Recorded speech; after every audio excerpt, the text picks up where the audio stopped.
membuat penyesuaian yang serius terhadap terdiam mereka, terhadap cara mereka melihat gerakan-gerakan Islam yang lain. Jadi seolah-olah memodelkan, seolah-olah mengkontemporarikan lagi. Maksudnya kalau mereka tidak buat ini, maksudnya mereka akan berada dalam satu serious default.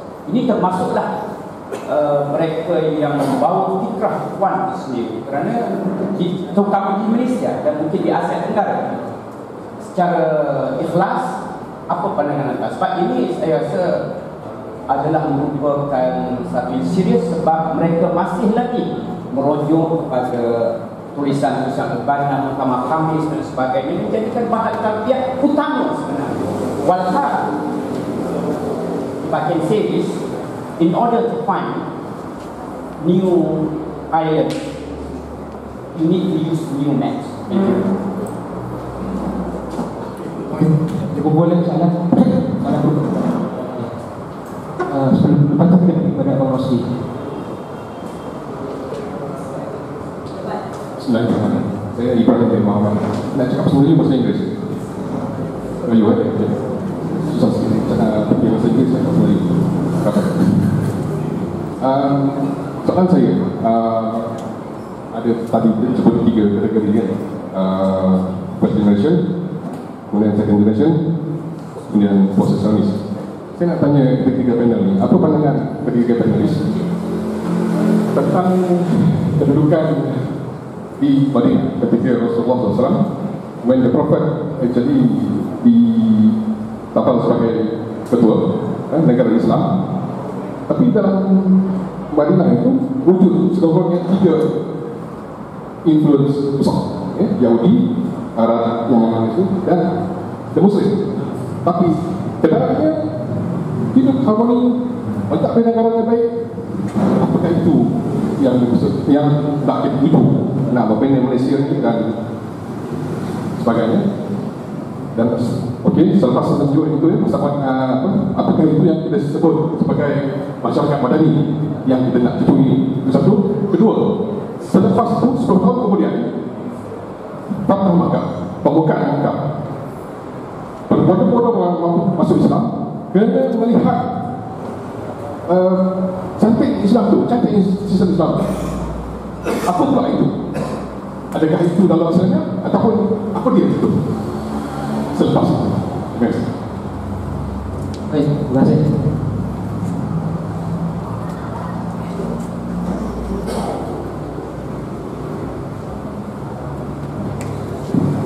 Bismillahirrahmanirrahim. Assalamualaikum. Saya Muhammad Rusli. Saya cuma ada satu, saya tertarik bila sebut tentang orang insania. Saya juga nak sebut bahawa sebenarnya dunia umumnya, saya untuk tentang saya dah uji penglihatan. Sebenarnya hanya 20 tahun sahaja belakang ini, dunia Muslim, saya tak cerita dunia Melayu, dunia Muslim baru sedar tentang disability movement. Dunia Muslim Malaysia lambat dah. Gerakan Islam dia ada masalah dia sebenarnya. Dia cuma sembang kencang akademik, dia tak buat social work. Saya rasa antara masalah 15 tahun kalau kita kira reformasi 18, kenapa masih wacana yang begini? Belum dewasakah lagi wacana Islam, politik Islam apa sebagainya. Saya rasa engagement, berinteraksi dengan masyarakat, masuk ke dalam masyarakat macam mana? Isu OKU, orang-orang upaya disability movement di Malaysia jauh di peringkat dunia Islam, dunia Arab dalam konteks civil war sekarang macam mana? Jadi mungkin persoalan saya tak spesifik. Itu komen saya. Terima kasih.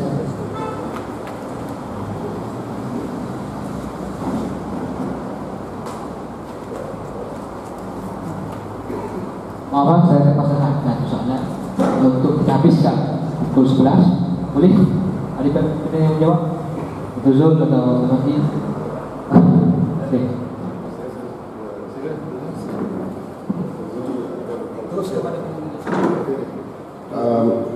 Assalamualaikum warahmatullahi wabarakatuh. Kita ada 10 minit, maknanya 3 minit, 33 minit seorang untuk pendapat adil. Okey, saya pendekkan soalan pertama dan juga kepada Dr. Zul, maka saya akan serahkan kepada Dr. Zul. Saya akan jawab kepada soalan 2 dan 3. Terima kasih kepada soalan menjawab. Soalan yang memberikan soalan itu apabila dia membicarakan tentang Makkah model dan juga Madinah model. Apabila kita membicarakan di antara Fathul Makkah dan juga Madinah, kita kena membicarakan di antara Makkah model dan Madinah model. Umumnya kita lihat bahawa the Makkah model ada pendekatannya, iaitu sendiri approach sendiri, dan Madinah model ada approach itu sendiri. Yang kita lihat bagaimana Makkah model itu, kita lihat bagaimana refleksi ataupun respons Rasulullah SAW ketika fiqh masa pada waktu itu ialah umat Islam ketika lemah, iaitu di mana Rasulullah SAW memberi bantuan kepada Najasyi dan sebagainya. Itu kita lihat bagaimana Rasulullah SAW construct the reality pada waktu itu ketika mereka model. Dan apabila berada di Madinah sudah membina kekuatan, sudah ada bagaimana Rasulullah sudah construct kembali bagaimana mereka respon kepada realiti pada waktu itu untuk menyebarkan dakwah Islam. Dan akhirnya kalau kita lihat Islam ni sebenarnya, kalau kita lihat bagaimana Islam ini akan subur ketika adanya keamanan. Apabila Rasulullah SAW menandatangani satu perjanjian, iaitu perjanjian di antara Makkah dan Madinah, perjanjian pada waktu itu, apabila adanya keamanan, adanya kesuburan, adanya benda yang mana Islam akan subur di waktu keamanan, di waktu kestabilan. Kerana apa? Kerana Islam itu adalah yang terbaik dan Islam itu dapat subur di dalam suasana yang seperti itu. Jadi apa yang saya ingin ringkaskan pada hari ini ialah berkenaan dengan ini, apabila Fathul Makkah itu berlaku ialah Islam itu dapat ditunjukkan melalui satu pendekatan yang boleh Rasulullah. Apabila Rasulullah menandatangani Rasulullah ke Madinah, ada satu artikel ditulis tentang berkenaan dengan penjaga Madinah dan juga Magna Carta. Apabila setiap tahun menyambut Magna Carta, hampir 700 tahun hari ini, sedangkan yang mana itu lebih unggul dan lebih awal lagi daripada Magna Carta, bagaimana ia memberikan asas kepada konsep ummah dan juga konsep watan. Ya, pada waktu itu sekiranya ada bukan warga negara yang datang ke Madinah, Rasulullah terpaksa memulangkan semula ke Mekah. Ini bermakna ada konsep watan, fiqh wataniyah dan juga fiqh, iaitu dipanggil sebagai fiqh daulah dan fiqh wataniyah, iaitu fiqh kewarganegaraan dan juga ummah.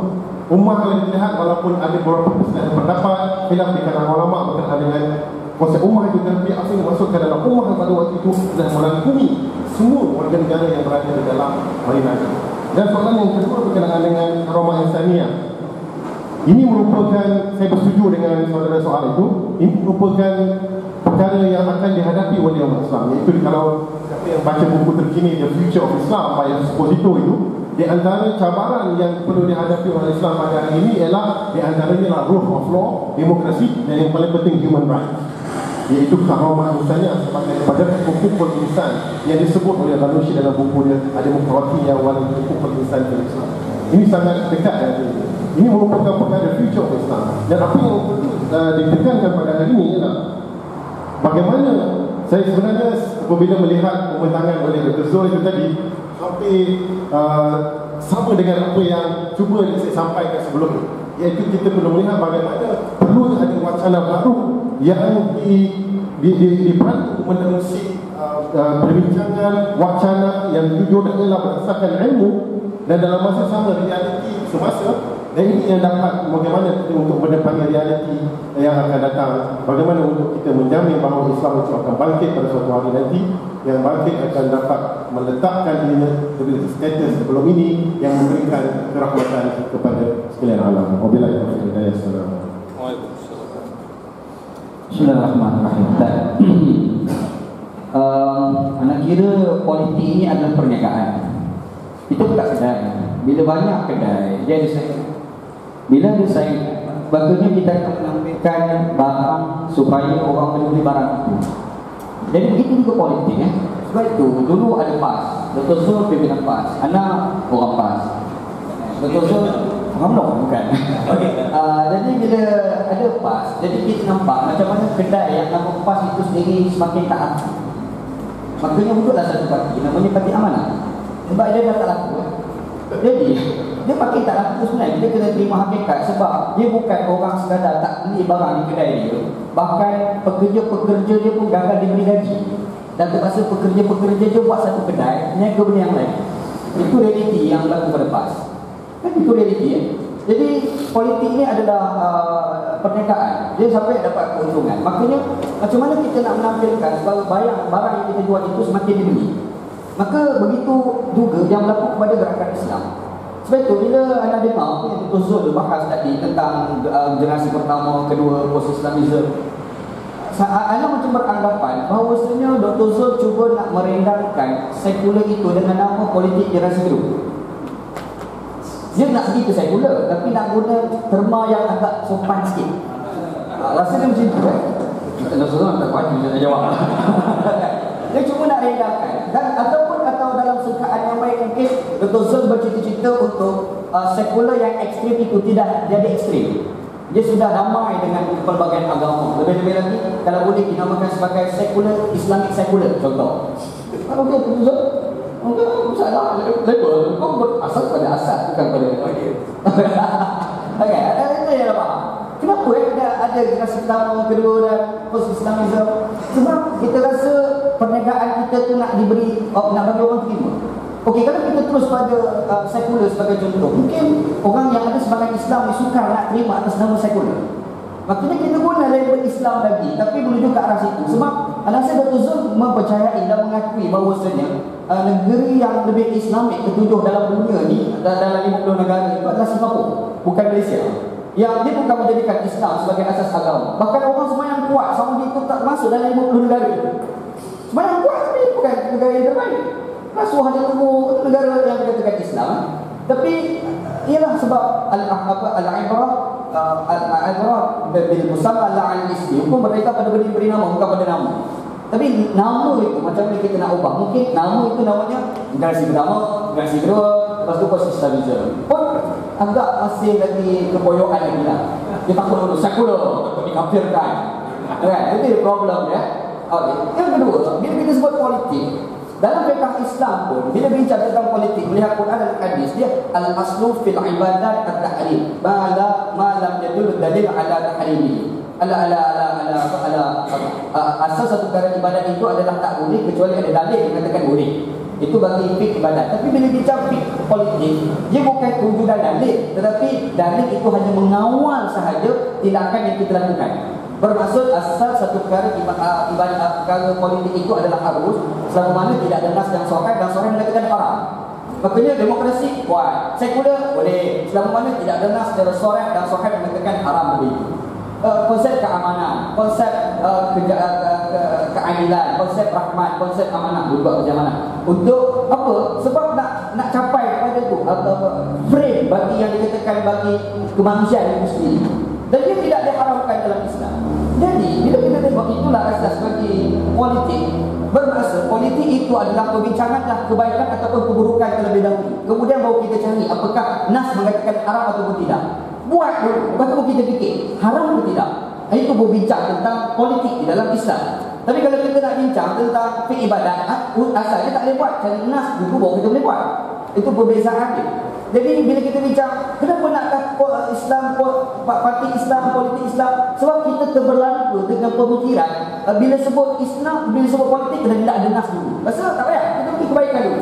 Kita pergi pada konsep mentawar kesaliman dulu. Kita pergi konsep rahmat itu dulu. Lepas tu kita tengok apakah kita langgar dalam frame Islam. Jadi tak perlu terikat dengan terma, tapi terikat terus kepada kandungan yang kita nak bawa, iaitu memberi kebaikan kepada rakyat itu sendiri. Betul. Jangan jadi masa tak mengizinkan. Dulu bila sebut gerakan Islam, dia banyak mengatakan benda ni haram. Perempuan haram jadi ahli parlimen. Itu diamalkan gerakan Islam dulu. Mengucapkan tahniah dengan kedatangan perayaan agama orang Islam haram dulu. Tapi bila mari era tertentu, PAS sendiri mencari orang PAS sebagai parlimen. Bahkan berusaha nak bagaimana? Dulu dia mengatakan orang bukan Islam tak boleh jadi pemimpin. La yattakhidul mu'minuna al-kafirin awliya min baca Quran atau salah satu baca Quran. Tapi bila pilihan raya di Sarawak, dia pun bagi orang bukan Islam sebagai calon pilihan raya. Dulu kata haram, sekarang boleh pula. Semua juga dulu demokrasi adalah haram. Sekarang dia memperjuangkan demokrasi. Dulu mungkin sekarang gerakan Islam dia kata kita jangan bunuh sekular, tapi akan datang dia lah memperjuangkan sekular. Anda tak lakukan mungkin. Betul-betul senyum teman-teman setuju. Jadi anda rasa problem kita ni, kita suka bergaduh benda-benda yang tak jelas. Kita suka bergaduh benda yang tak jelas. Kita bergaduh dalam zonni, strategi, dan anda mendengar apa yang Dr. Subahas tadi masih lagi dalam kerangka zonni dan al-ijtihadi. Bukan benda yang qat'iyyud dilalah, bukan. Dia bukan qat'iyyud dilalah. Jadi kita kena bagi secular state.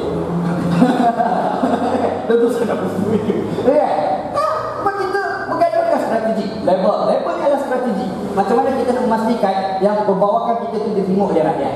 Tapi kadang-kadang atas strategi kita buat itu, akhir sekali melewatkan kita untuk mencapai kepada maqasid bagi politik kita dalam memberi kebaikan kepada rakyat itu sendiri. 3, yang keempat. Banyak. Okey, minta maaf. Okey. Okey, tadi Tuan Haji sebut tadi berkenaan dengan Ikhwan Muslimin. Okey, anda rasa mungkin orang yang terlibat dengan Ikhwan dia tahu macam mana nak berlaku perubahan pada Ikhwan dan apa yang Ikhwan perlu berlaku. Tapi kalau anda sebagai orang di Malaysia, anda rasa kita tak payah terikat dengan Ikhwan dalam menggerakkan gerakan Islam di Malaysia? Anda tak rasa Ikhwan itu terlalu pandai? Anda tak rasa, dan anda tak rasa orang Malaysia itu terlalu bodoh? Kenapa kita disuka nak ciplak daripada orang Arab yang orang Arab tak pernah berjaya dalam politik? Dan kenapa kita tak nak ciplak daripada orang Barat yang orang Barat terbukti berjaya dalam politik? Itu satu persoalan. Sebab yang baik boleh ambil, yang buruk kita buang ya. Orang Barat bukan semuanya buruk, bab yang buruk kita buang, tapi kebaikan daripada orang Barat itu kita ambil. Cuba kita ambil yang baik daripada orang Arab, ambil daripada baik daripada orang-orang putih itu, orang Barat itu. Kita buat ijtihad sendiri untuk membentuk ijtihad baru dalam politik di Malaysia. Begitu juga dalam gerakan Islam. Apa masalah? Orang boleh sebab Barat kita ada masalah. Tanam benci Barat kuat sangat. Benci Barat mesti jahat.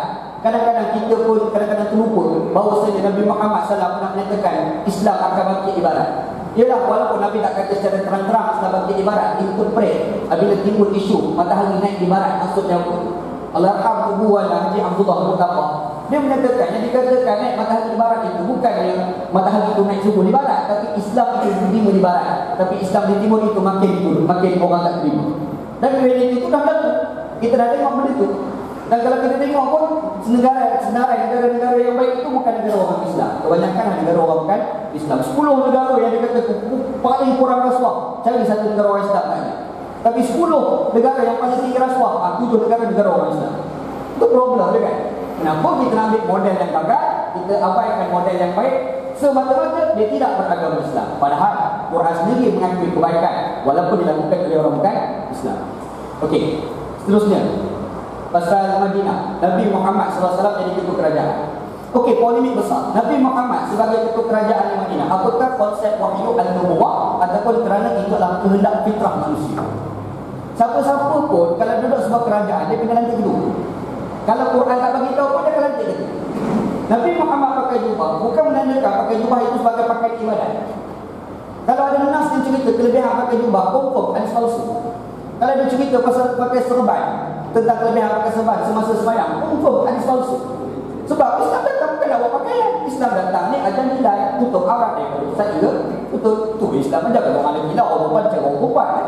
Jadi semua juga dalam politik. Nabi Muhammad datang, anda melihat Nabi Muhammad dalam jadi ketua kerajaan di Madinah adalah kehendak fitrah, bukan isu keagamaan. Sebab itu Nabi Muhammad dia tak boleh label dengan Islam, daulah Islamiyah, orang masuk. Dia bentuk kerajaan. Dia membuat nama negeri basket Madinah, satu bandar yang cukup maju. Itu Bandar Madinah kan. Bandar yang maju, bandar yang ada tamadun. Membina satu persepsi kepada masyarakat luar, negara yang kita buatlah negara yang terbaik. Memang terbaik sungguh. Terbukti apabila kerajaan itu diperintah dengki oleh rakyat Mekah, menyebabkan selepas itu Mekah pula dikuasai oleh Nabi Muhammad sallallahu alaihi wasallam. Kembali pada fitrah. Kita tak payah guna label agama Islam tak Islam. Jika ada orang buat kebaikan, dia buat tu sudah Islam tu. Padahal orang bukan Islam tu buat atas kepercayaan dia kadang-kadang. Kepercayaan yang mengatakan itu adalah kebaikan. Kalau orang Hindu tu tengok, dia kata itu pun ajaran kami juga. Tapi menarik ni orang Hindu tak pernah kata yang orang Islam buat tu, itu ajaran Hindu dah tu. Tapi orang Islam ni kalau tengok orang Hindu buat satu kebaikan, itu dah Islam tu. Nampak tak kepoyokannya orang katakan Islam tu? Nah, semua nak kebaikan. Cumanya Islam datang menentukan kebaikan itu pahala ataupun tidak. Itulah Islam. Itu debat dalam kalangan Ahlussunnah wal Jamaah dan itu diungkapkan Imam Ibnu Qayyim dalam kitab Syajaratus Sa'adah. Kebaikan keburukan ditentukan oleh akal. Akal kita boleh tahu baik atau buruk. Tapi wahyu itu datang menentukan kebaikan kita buat itu pahala ataupun dosa. Itu isu dia. Itulah dikatakan agama, itulah Islam datang. Itu dibahas oleh Imam Abu Hasan Al-Asy'ari, dibahas oleh Imam Fakhruddin Ar-Razi, dibahas oleh Imam Imam Ibnu Qayyim Al-Jauziyah. Baca. Ditulis panjang lebar oleh Dr. Abdullah bin Bayi. Jadi padahal politik kenegaraan adalah isu fitrah. Nabi Muhammad ambil kerajaan, itu adalah fitrah dia bila dia sebagai ketua kerajaan. Tapi dalam sebagai ketua kerajaan mengambil peluang menampilkan akhlak Islam, membawa konsep tauhid, dan akhir sekali kebaikan di bawah itu mempengaruhi manusia dan pergi pada konsep tauhid, dan akhir sekali orang boleh terima Islam sebagai agama yang dianut. Kita serupa juga. Padahal Islam menang bukan kerana tunggu aja itu jadi perdana menteri, bukan. Islam menang bukan Ustaz ni Ammar itu jadi menteri besar Kelantan, bukan. Bukan, anda nampak macam itu. Islam menang itu apabila kita memerintah, kita berjaya menampilkan akhlak yang baik, dan orang Islam itu berjaya terima Islam dengan baik. Sebab izza nasrullah wal fath wa ra'aita an-nasa yadkhuluna fi dinillahi afwaja. Apabila datang kemenangan dan pertolongan, orang akan masuk Islam ramai-ramai. Senang ni. Nak guna nama Islam, tapi negara orang barat tak guna nama Islam, orang akan terima Islam. Kita guna nama Islam, orang luar nama Islam, orang tinggalkan Islam, merugikan Islam. Dah pentingkan level, tapi tidak pentingkan kepada kandungan yang kita nak bawa. Ubah. Abaikan level, kita pergi kepada kandungan itu sendiri. Dan yang terakhir, dan penutupnya, kalau kita tengok dalam sejarah Saqifah Bani Sa'adah, Abu Bakar yang menjadi khalifah, tidak ada satu ayat Quran pun dibaca oleh sahabat. Itu yang menarik. Tengok sejarah Saqifah Bani Sa'adah. Masa tu Abu Bakar, Umar, sahabat, satu ayat Quran pun tak baca, satu hadis Nabi pun tak baca. Kadang-kadang kita berfikir Abu Bakar ni sebenarnya dia bawa negara Islam ke ataupun dia bawa negara syaitan. Wallahu a'lam. Itu Allah a'lam.